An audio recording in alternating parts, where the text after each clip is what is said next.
It's about time you have an easier, more efficient way to get caught up on the news. The Newsworthy breaks down the day's top stories in less than 15 minutes and gives you some lighter conversation starters along the way. Search The Newsworthy wherever you're listening now and follow or subscribe to The Newsworthy today. I've got good news and bad news. Here's the bad news. Most protein bars are packed with sugar and unpronounceable ingredients. The good news? There's a better option. I'm Will, and I created IQ Bar plant protein bars to empower doers like you with clean, delicious, low-sugar brain and body fuel. IQ bars are packed with 12 grams of protein, brain nutrients like magnesium and lion's mane, and zero weird stuff. And right now, you can get 20% off all IQ Bar products, plus free shipping. Try our delicious IQ Bar sampler pack with 7 plant protein bars, 4 hydration mixes, and 4 enhanced coffee sticks. Clean ingredients, amazing taste, and you'll love how you feel. Refuel smarter, hydrate harder, caffeinate larger with IQ Bar. Go to eatiqbar.com and enter code BAR20 to get 20% off all IQ Bar products plus free shipping. Again, go to eatiqbar.com and enter code BAR20. I'm Dr. Amber Wright, and this is Say More, a podcast for accomplished women who want more honesty in the way they live, love, and lead. This is a space for us to explore the questions that shape our lives and deepen our connections with ourselves and each other. If you're finally ready to reclaim the parts of yourself you've given away to everything and everyone else, you're in the right place. It's time to choose yourself. It's time to say more. Hello, and welcome back to Say More with Dr. Amber. In last week's episode, I talked a bit about the dangers of letting your title at work, your job title, become synonymous with your identity. And as I reflected on what I had to say in that episode, I thought, this could be an episode all by itself. And so, ta-da, here we are. This was an opportunity for me to say more, if you will. And that's what we're going to do. We're going to say more today about why you need to detach your identity from your work title, your job title, because you are so much more than that, hun. And sometimes we forget that. A lot of my clients are looking for permission to do what they want to do versus what they feel like they should do. Sometimes you're in a circumstance where you're doing things that you have to do, and that might be a little different. But I'm talking to you if you're someone who really feels like the line is blurred between who you are at work and who you are outside of work. And I just want to unpack that a little bit. So let's start by talking about corporate culture. And I talk a lot about corporate culture because so many of my clients work in corporate America still, but some of the things that I'm going to say apply to you. You don't have to work in corporate in order for it to be relevant, but I still want to share my reflections about it because that was also kind of how it started out for me. What I learned is that corporate America, they want everything from you. They want your time, they want your energy, your thoughts in the shower, your weekends, all of it, and even your identity. It's a good friend of mine works for a food and beverage corporation, and their company culture is like borderline culty, okay? And I can only say that because she and I joke about it sometimes, but they got clothes, Letterman jackets, all kind of paraphernalia, if you will, for this organization because they want you to be proud that you work there. And it works. It permeates every aspect of how they do and how they show up. And it's also evident in the customer's experience when they eat food at this place. And so similarly, you might be working in a place that rewards dedication, for example, and they consider that to be staying late or always being online late, letting your manager text you at all kind of hours of the day and night. And that is, like I said, dangerous because what that really means is that you don't have any boundaries. And if you're in a situation where you have let yourself be convinced that you won't be able to keep your job unless you overextend yourself in that way, I really want you to think about who told you that. And if you are in that type of environment where you have been told by your manager that this is what you have to do to work here, then you might need to start getting on the internet looking for somewhere else to be. because you should be able to have a very distinct line of separation between what you do for a living and who you are outside of work and the life that you live outside of work.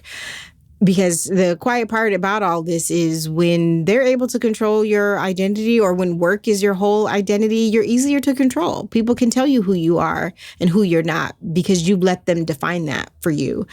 When I was a professor, an adjunct professor, for example, and I wanted to start my own business, I had reluctance. I didn't have reluctance from leaving the classroom. I was ready to take that leap and start my business, or like move into my business full time, because I had already been running it part time. But I didn't realize how attached I was to the title of adjunct professor. And the formal, like legitimate title is adjunct instructor, because you're not a professor unless you're on this like certain level and you're tenured and all of that. But anyway, to my students, it didn't make a difference. So they all called me professor. So they didn't know what, like, she's adjunct, she's only part-time. Like, nobody cared about that. But anyway, I didn't realize how attached I was to that, and the way that people would respond to me when I told them that I taught college courses. Like, oh, you teach college? Like, there's this like clout, or people being impressed by what I did for a living. And I'm a teacher by trade and by passion. It is kind of just part of who I am, but it's not everything that I am. And so I had to sit with a little bit of grief, kind of like, dang, I'm not going to be a professor no more. Like, who will I be? Is being an entrepreneur better, smarter? Is it sexier as a title? But they're all just titles, and they can change just like you can change, and you will change. That's the one thing that hopefully is inevitable for your life, that you will change. And so your roles and responsibilities are going to change and evolve too as you grow as a person. So that was the beginning of how I learned to start the process of detaching my identity from what I did for work. Because what happens when you don't have that job anymore, or you don't want to do that job anymore? I'm going to keep saying that because it's important for you to remember that you also have choice and agency in what you do for your career. If you could let go of what your mama say and everybody else has to say about what you should be doing, there's a lot of freedom in that. So if you are caught in the trap of a toxic corporate culture, and maybe it's not even toxic, but you just know that you are in an environment where they really value hard work and you have to go above and beyond and overextend yourself, that should be yellow to red flags that maybe I don't have solid enough boundaries and I need to be better at creating them. That was something that came up in a session with one of my coaching clients. And she was so stressed and overwhelmed by how much work was consuming her life. Like, it was just nonstop, well into the night, 9 o'clock p.m., she's on her computer, and she didn't like how that was making her feel. And so I asked her, what is one small change that you can make today to help you reclaim those parts of your schedule that make you feel like you have a life outside of work? And we talked about things that were important to her and things that she wanted to do outside of work. And so she said, okay, starting tomorrow, I'm going to log off my computer by 6 p.m. Like, I won't go any later than 6 o'clock. Normally, that's around the time when it's time for me to walk my dog. So I'll go walk my dog, take a break, come back, cook dinner with my husband, and just relax for the evening. And I said, okay, great. I will hold you accountable to that. And that was a small step, but it was a step nonetheless to help her detach herself from how immersed she had become in her job, because it was, again, consuming her, and she just didn't know what to do about it. And sometimes it takes that small little adjustment to see really big changes over time. The other thing that I want you to consider is what it costs you when work becomes everything. When work is your whole identity, your emotional state becomes like a hostage to things outside of your control. Like, for example, like when work is going well, you feel great, you feel on top of the world, you feel like people see you and they value you and everything is amazing. But when work isn't going so well, maybe you got put on a PIP for some reason at work, a performance improvement plan, or maybe you got bad feedback on a review, or maybe you didn't close the deal in the way that you thought you were going to. And then now suddenly you are spiraling and you feel destabilized because you're just so in shock over the fact that you didn't do something right or correct or perfectly, as high achievers like to do. And that's kind of scary, sis. Okay.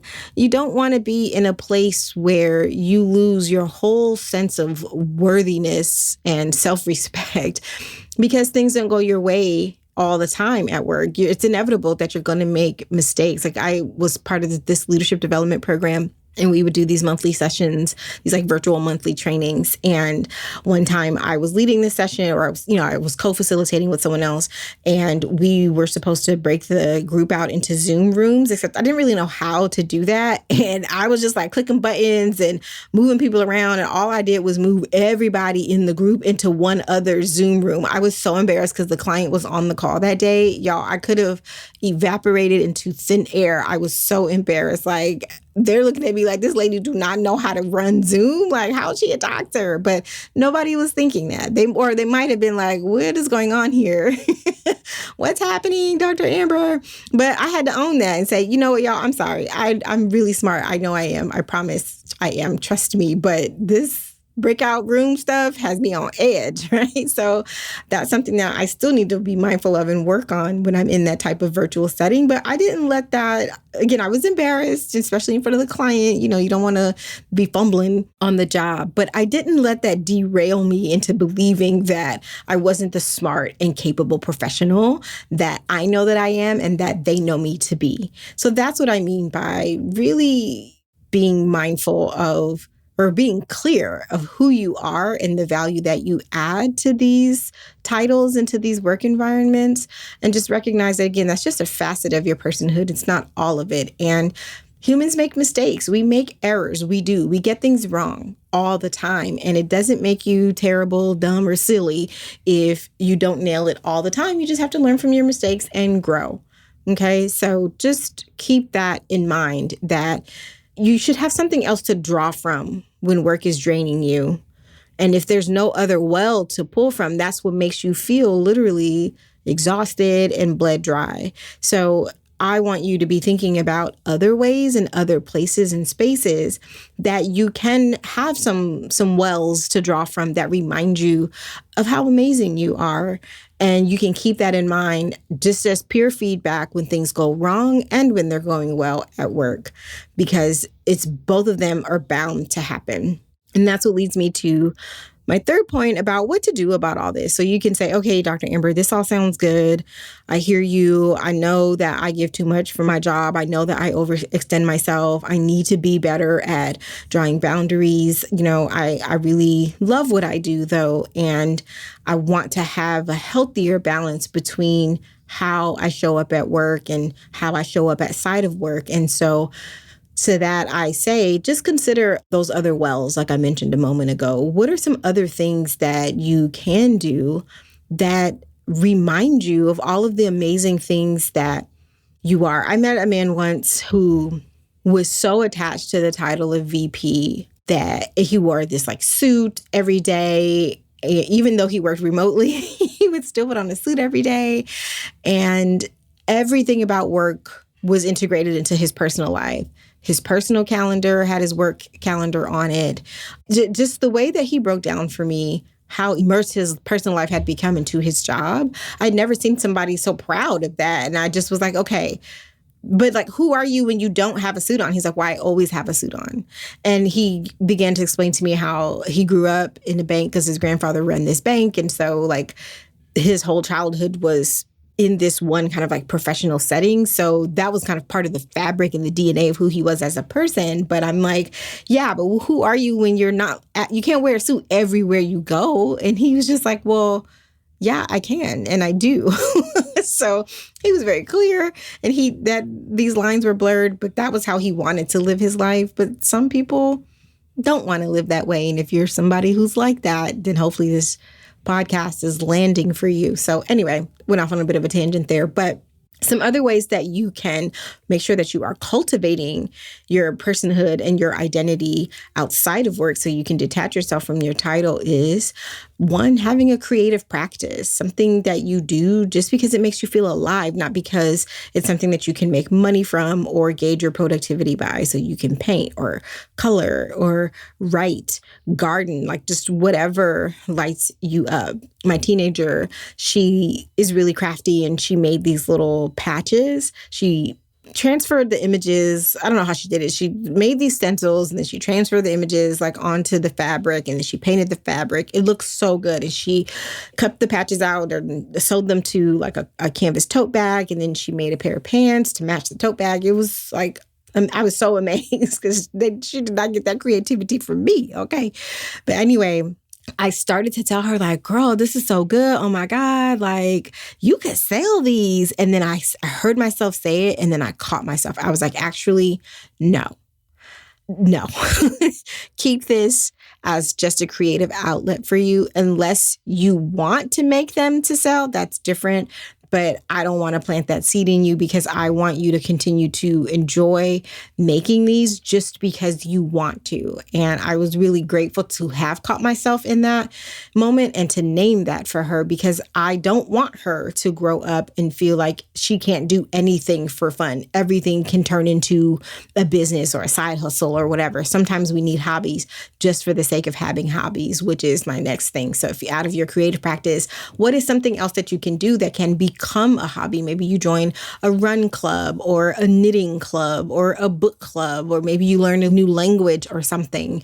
I like to practice my Spanish. I speak Spanish, but I want to be better at it. So my local library has a free course that you can take online to practice your Spanish skills. I love that. Whatever that means and that looks like for you, have things that help you learn how to feel competent in a different way than what work might offer and provide. You've got to use all the different parts of your mind and your creativity and your critical thinking skills, your problem solving skills. There's so many different ways to use those outside of just what you do for work. I also want you to invest in your friendships and your relationships. That's so important, right? Like you want to be in community with people who accept you just for who you are. You know, we all have that friend who every time she get a man or she starts seeing somebody, she disappears. And then when that falls off, now she wants to creep back into the group chat. It's like, no, girl, you should have been here the whole time. Some of y'all are like that when it comes to work. Like you disappear and abandon all of your relationships just because your job needs you, But when that job lets you go, again, who will you have but the people that you love? So you want to make sure that you're also being mindful of cultivating those relationships, spending time with people, putting those lunch dates on the calendar and keeping them and honoring them because you're going to need that. And like for me, I never went to work to make friends. I always had a group of friends, very robust group of friends. So I didn't go to work for that purpose. I'm friendly and I get along with y'all. We can smile and kiki and laugh in the break room and all that. But at the end of the day, I'm going home because I have a whole life outside of here. And some of you have to be reminded of how important that is to invest in your relationships. Like work can't be everything. And those are the things that will also teach you and show you and reflect back to you who you are. And they won't evaluate you exclusively by your performance. It's who you are as a person in your full personhood. And lastly, I want you to take all this from me because I'm speaking as someone who has had this experience in a traditional, 9-to-5 work environment, and also someone who built a business. I gave myself a job basically built around my natural skill sets and my natural way of being. I'm the type of person that will be in the line at Trader Joe's like, how's your shift going? They treating you all right? You doing good? Like I couldn't help being a coach and a teacher if I tried. However, I don't always want to be in that mode and in that mindset. So I'm really, really careful about being in relationship dynamics and friendships that make me feel like I have to be on all the time. I need people who can accept me for who I am and the fullness and the totality of who I am, because I teach and I coach for a living. And yes, it is kind of part of what makes me me. I like to ask a lot of good questions. I like to help people think through things. But sometimes I just need to be Amber. And I need to cuss. I need to cry. I need to be sad. I just need to be a whole person and not always be in a service capacity to the people around me. So be clear about drawing that line of distinction, whether you work for someone else or you work for yourself. The rules still apply. Even I have to make sure that I'm doing all the things that I'm telling you to do because as an entrepreneur, I control my schedule. So I also have to be that much more diligent about prioritizing my time and making sure that I am making time for things that I enjoy doing with the people that I love because work isn't everything. So Whew, deep breath there. I like to take an exhale at the end because we covered a lot today. And I just want you to remember that when work becomes everything and your identity is attached to what you do and to your title, you lose that access to the parts of yourself that make you whole and that make you you. And that cost is a cost you don't want to pay. It can cost you your relationships. It can cost you your health. And again, remember, once the job ends, if say I want to do something else and I don't want to run my business anymore, I want to be able to know and have the confidence and the freedom to know and understand that I can change my mind, because what I do for a living doesn't define who I am as a person. So this week, think about that. Think about how much of your identity is tied to what you do, and what are some ways that you can cultivate those other parts of you that make you special and make you unique. And always remember that I'm rooting for you and you've got this. See you next time. Thanks for listening to Say More. If this episode hit home for you, don't forget to subscribe so you never miss another one. And don't forget to share it with your group chat so all of y'all can level up together. If you want personalized support about today's topic, visit wordswellsaid.com to learn more about how to work with me for coaching, or how you can book me to speak at your job, conference, or event. In the meantime, keep in touch with me online at Dr. Amber Wright. And until you hear from me again, remember to use your words and then go forth and be awesome.